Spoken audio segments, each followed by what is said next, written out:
Baghdad once held the greatest treasure of the ancient world. Not gold, not power, but knowledge.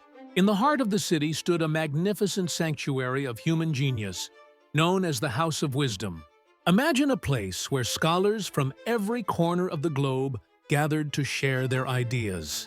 A hub where mathematics danced with astronomy, where poetry intertwined with medicine, and where philosophy flourished like a vibrant garden.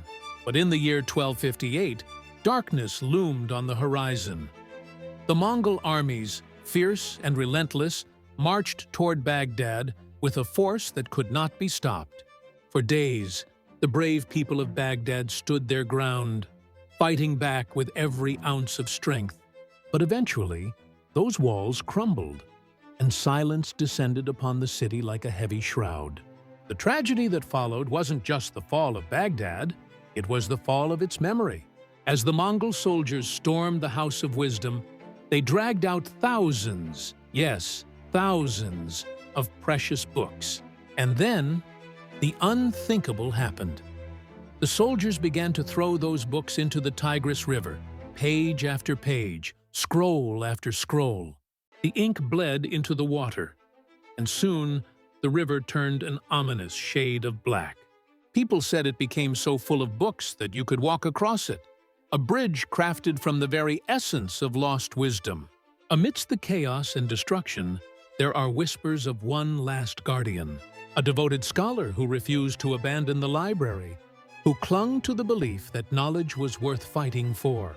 He gathered the final manuscripts he could carry, his heart racing, his mind racing, and ran toward the riverbank. But he didn't run to save his life. No, he ran to save the memory of his people, to preserve their legacy, to hold on to their truth. Some say he escaped with a few precious books clutched tightly to his chest. Others say he drowned along with them, swallowed by the very river that had become a graveyard for knowledge. History may not remember his name, but it will always remember his choice. Knowledge over surrender. Civilizations rise, and civilizations fall. It's a cycle as old as time itself. But when wisdom is destroyed, a part of humanity is erased forever. The House of Wisdom is gone now, reduced to whispers and echoes of what once was. Baghdad rebuilt itself, rising from the ashes, a phoenix of resilience. The world moved forward, but what was lost can never be replaced. The knowledge that once flowed like the Tigris now lies submerged, a graveyard of thoughts, ideas, and dreams.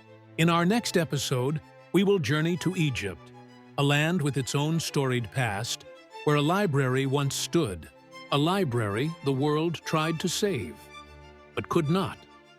Stay tuned as we unravel the threads of history, diving deep into the libraries that shaped our world and the tales of loss that echo through time.